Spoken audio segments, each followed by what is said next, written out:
We're going to look at fertilizers and manures. Um, we're going to look at some definitions first of all. What's a fertilizer? What's a manure? Then we're going to look at the nutrients that are in them and the uses of those nutrients. Then we're going to talk a little bit about how you find out how much fertilizer you actually need, the process of soil testing. Then we're going to compare straight and compound fertilizers and look at some examples. And then we're going to go on to look at manures, the different types of manure, what's in them, how much nutrients they provide, and how they're spread. Right. So, fertilizer or manure is a material that contains one or more of a plant's essential elements. And I'll explain what essential elements are in a minute. Why do you use them? Well, simply to encourage crops to grow. How do you know how much? Generally, you do some analysis of your soil, or you get a company to do that for you. Then what's the difference between a fertilizer and a manure? Well, a fertilizer is an inorganic compound. It's manufactured artificially, whereas a manure is an organic compound and it's made from plant and animal waste. So to look at the definitions then of a fertilizer and a manure. A fertilizer is an inorganic manufactured material that contains one or more of the essential elements that are needed for crop growth, while a manure is an organic material that consists of the wastes of plants and animals and may contain one or more of the essential elements that are required for growth. So the differences, I've underlined them there. Your fertilizer is inorganic, whereas your manure is organic, and your fertilizer is manufactured, whereas your manure comes from naturally occurring waste of plants and animals, dung, etc.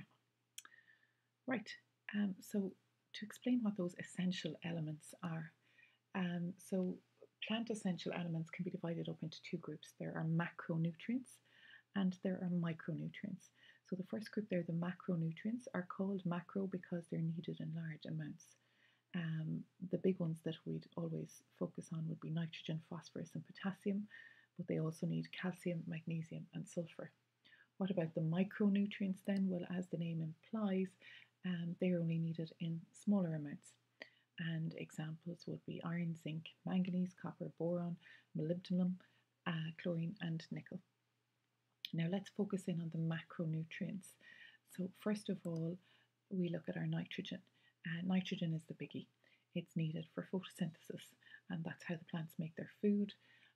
It is needed for protein making in the plant, and protein, of course, is needed for growth.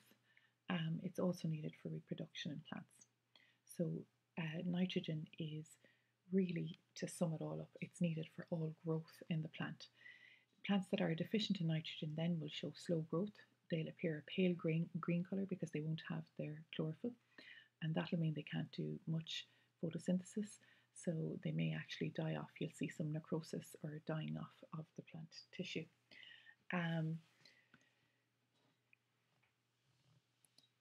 Phosphorus then.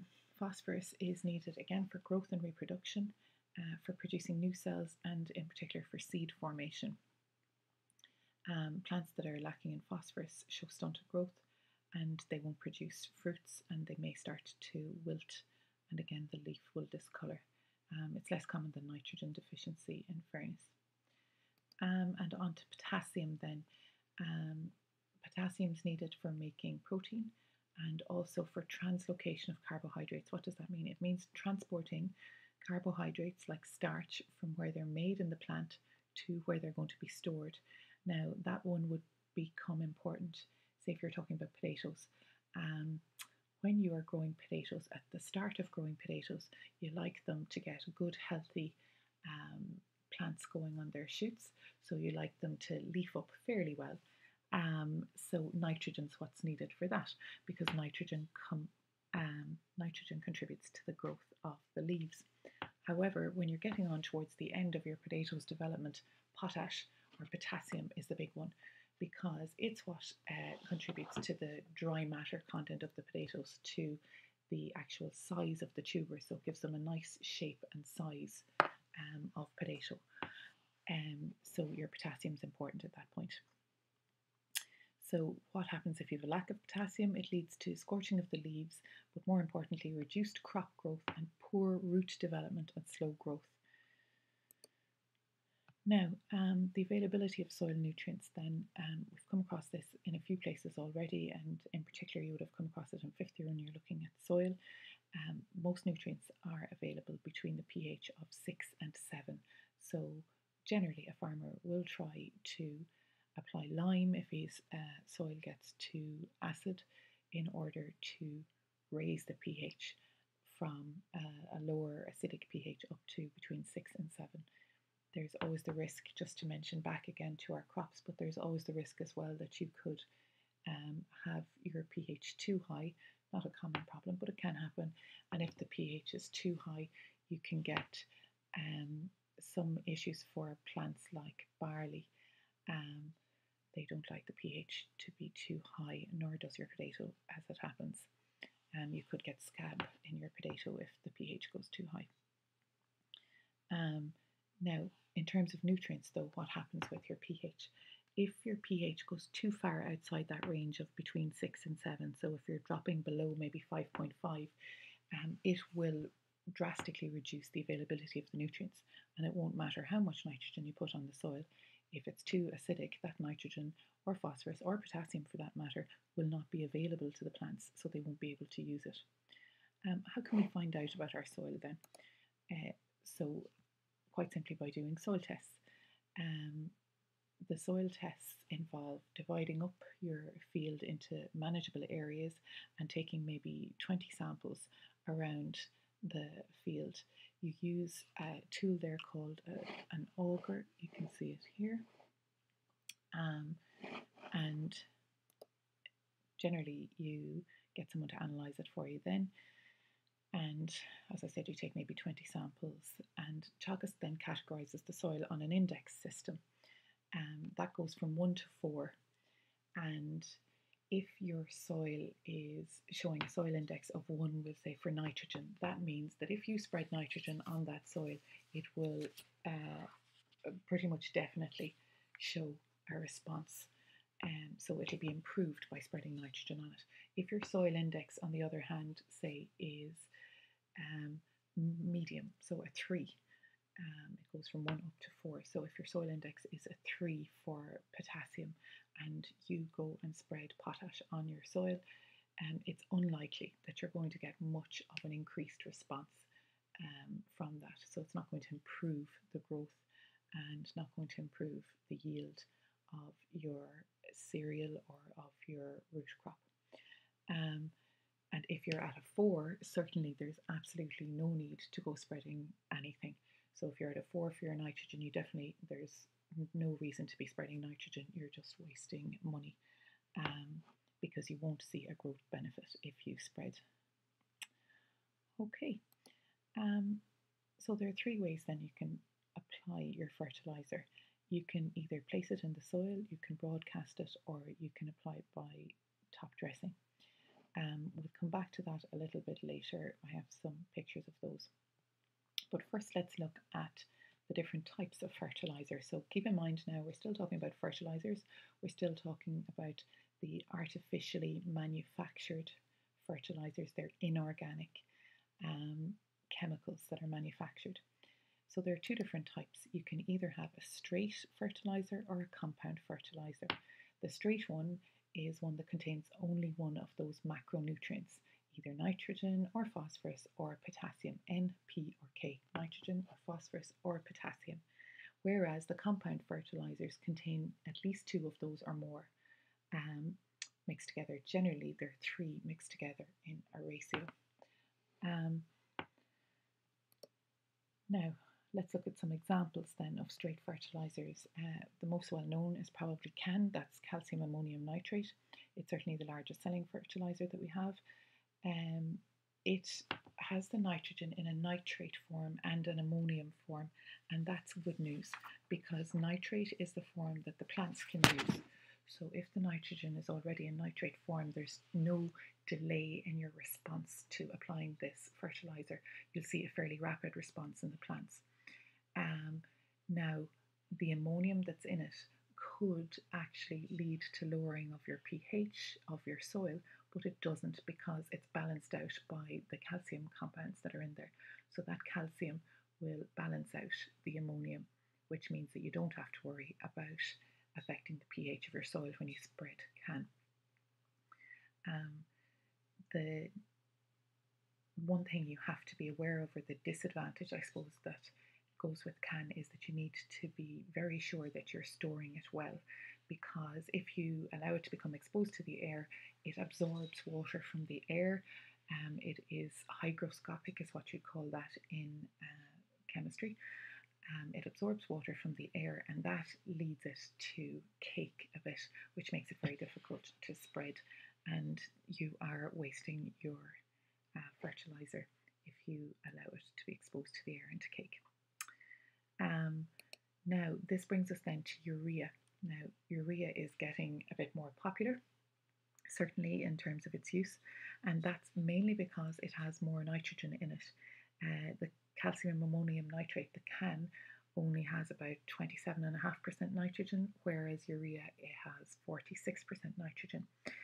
The one thing with urea, though, is it doesn't actually give a higher crop response than CAN. So you would think that because it has more nitrogen in it, that you would see a better response from the crop, but it actually has a bit of a delay in the response because the nitrogen in your urea, first of all, has to be converted from an inactive form, the urea,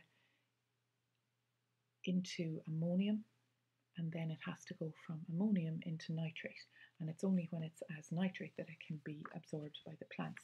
So that gives you a bit of a delay on your growth response after you spread urea.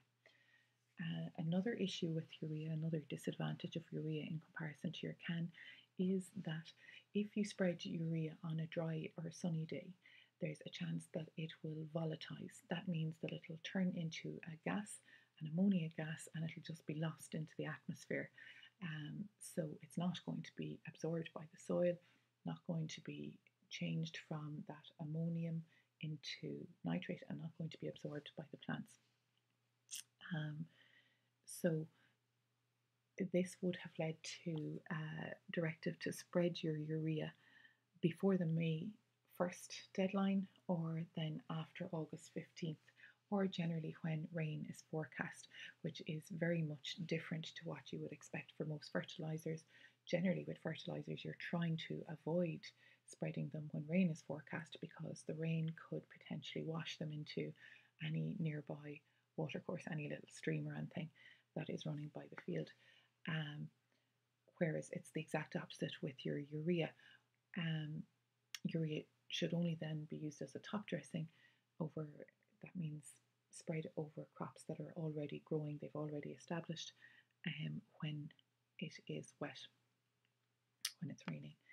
However, we now have a thing called protected urea, and protected urea has a coating on it that hinders that volatilization, which means that we don't have to worry about losing as much urea to the atmosphere. Now, a third example of a straight fertilizer. So remember again, straight fertilizer means that you've just got one of those macronutrients in it, either nitrogen or phosphorus or potassium. So a third example is called ground rock phosphate. And as the name implies, what you're getting out of this one is phosphate, which is your phosphorus as a macronutrient. Now, this one doesn't get used for crop growth, and the main reason for that is because while it's a good source of your phosphorus, it is released very slowly and much too slow to give a response for growing crops. When you're growing crops, you want a more or less immediate response. You want your macronutrients to be available straight away to the plant so that you can get a difference in one growing season. Whereas the phosphorus in your ground rock phosphate is actually released over a period of years, tens of years. It can go up to 20, 30, 40 years to release all of its phosphorus into the soil. Now that suits you fine if you're in the forestry industry. because in the forestry industry, we're talking in Ireland certainly primarily coniferous forests, and those conifers actually even acidify the soil a little bit. First of all, we only use our acidic soils for forestry, and the reason we use them for forestry is because they're not really suitable for anything else. As we mentioned earlier, if the pH of your soil is too low, then there won't be enough nutrients available for your crop growth. So we tend to use our acidy soils for forestry because they're not suitable for growing your cereals or your root crops. But also the conifers further acidify the soil themselves. When their needles fall, they release acid into the soil over time as well. So on these acidic soils, then the phosphorus from your ground rock phosphate is released really slowly over a period of up to 40 years, which happens to be how long you would be committing your soil for growing forestry anyway. In normal soils, as I said earlier, your ground rock phosphate is not of much use. Right.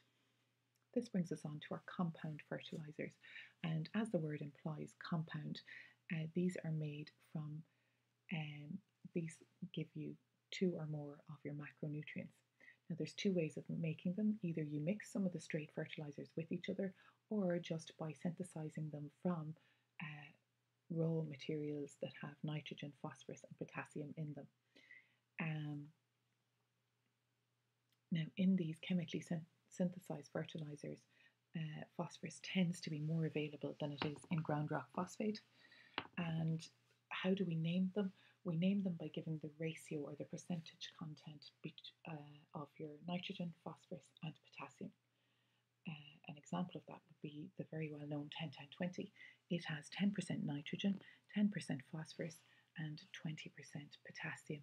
Now you'll have noticed that only adds up to 40%, while the rest of the material in there tends to be just various impurities and inert materials.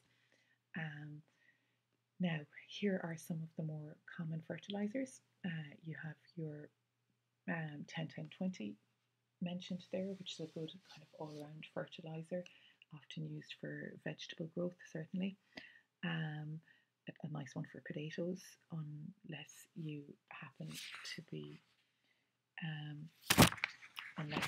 to prefer your 7-5-17 for your potatoes, which, if you think about it, 7-5-17 has lower nitrogen and phosphorus than potassium. As I mentioned earlier, potassium is a good one for giving a nice full starch content and nice shape to your potatoes, and a good weight to your potatoes when they're developing later on in their development.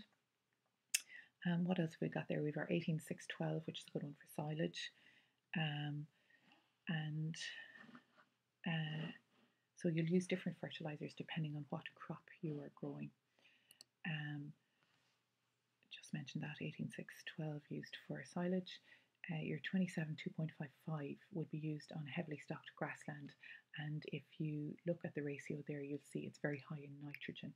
And as we mentioned earlier, nitrogen is good for leaf growth. So if you were growing a leafy veg, your brassicas, they love their nitrogen. So cabbages love nitrogen, so does grass. So 0-7-30 on the other hand has no nitrogen in it, and that's one you might spread in the autumn when you're setting land aside for silage. Obviously it's up to the farmer to decide what he's going to be growing there, and get his soil tested and look at the soil index for the different nutrients and decide which fertilizer is most likely to suit his or her needs. Okay, so then how do we apply our fertilizer? We skirted over this a little bit earlier. Let's focus in on it now. So there are 3 different ways. You can drill in the fertilizer along with the seeds when you're planting them. So when you're direct sowing your barley, for instance, you can drill in fertilizer along with it. They can be spread with a broadcast spreader, and that can be done before you sow, and then they can be mixed in during the cultivation process. You can also broadcast it after the crop has actually emerged and is starting to establish. So once the crop is established, you can do what's called top dressing, which is where you just broadcast the fertilizer over the crop that has already started growing. It's already germinated, it's already starting to establish. Now, you might have noticed from earlier pictures there that your straight and your compound fertilizers come as grains, and the benefits of that are that the grains reduce caking when you're spreading, and can also allow you to spread with a bit more accuracy than the alternative, which is to use your manures, which are coming up in a minute. So here are some spreaders. So we have some being drilled in there in the second photo, and you have a broadcast spreader up on the top. There's a broadcast in use. Right, now on to manures. So manures then are organic fertilizers. They are the waste materials of plants and animals. Now, under the heading of manures, you can look at 5 different sources. You have your farmyard manure, you have your slurry, you have your straw or stubble that's left after you've grown a cereal crop, for instance, and then you have your seaweed or your sewage sludge.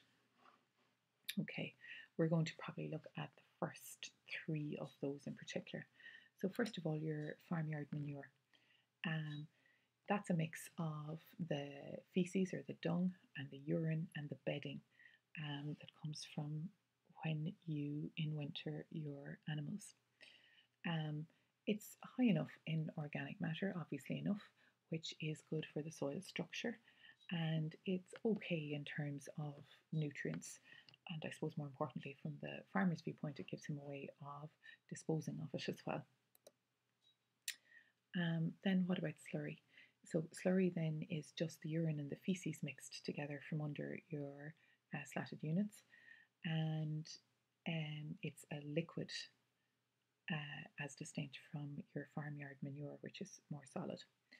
The composition of your slurry tends to be only around 0.5% of nitrogen, 0.15% of phosphorus, and 0.6% potassium.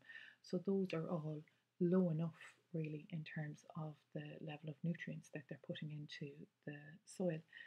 And it'll be the same for farmyard manure, roughly similar composition, which means that these are actually fairly bulky materials when you think about how much nutrient you're getting from them relative to the amount of them you're spreading. Okay, how do you spread them then? So first of all, manure. Manure is spread using a muck spreader. You fill it up with your tractor, and then it is spread out at the side or sometimes the back, depends on the type of spreader you have. And then what about the slurry? Well, the slurry spreaders suck the slurry into a tank using a pump, and then when you reverse the pump, you pump the material out. It tends to hit a plate. Well, it depends on what type of slurry spreader you have. You can use a plate or you can use a dribble bar. So it hits a deflector plate, and that spreads the slurry in a band of about 6 meters wide if you are using a plate.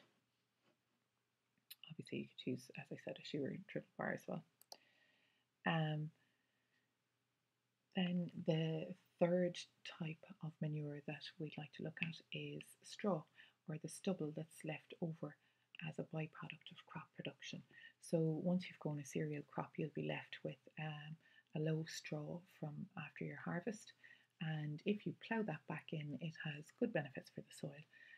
The first one is that it is organic matter, so because it's supplying organic matter, it is going to help with the structure of the soil, and it has some limited nutrients in it as well, not a massive amount, but it's better than nothing. There's your farmyard manure being spread with the muck spreader, and there's your slurry being spread. Now, one last note on slurry around the risks associated with slurry. One of the main risks associated with slurry would be when you're agitating it. So you need to agitate your slurry to get a nice liquid, and uniform consistency before you go spreading it. But when you do agitate it, it releases some fairly risky gases. The worst of them, it releases methane, but the worst by far is your hydrogen sulfide, which is toxic, and it sinks down to ground level. It's heavier than air, and it can suffocate you, and you will die pretty quickly if you are left inhaling it. So what you do when you're agitating your slurry, you make sure first of all that you have proper ventilation, so you open doors, windows, etc. It's great if you could do it on a windy day. You move any livestock and people from around it, although they do recommend that you have two people present whenever you're agitating slurry, someone doing it and someone kind of supervising from a safe distance. Not sure that that's always adhered to. You agitate it from outside the building if possible. Then you don't go back into it for 30 minutes, ideally for an hour. Or if you're going in any earlier than that, you'd want to be wearing breathing apparatus. These, of course, are all the recommended strategies. And then that's it with your agitation. And more generally, then, slurry tanks should have barriers or fencing around them that prevent humans, in particular tiny humans, little children, or livestock from falling in and drowning in the slurry. That is the end of our fertilizer and manure chapter.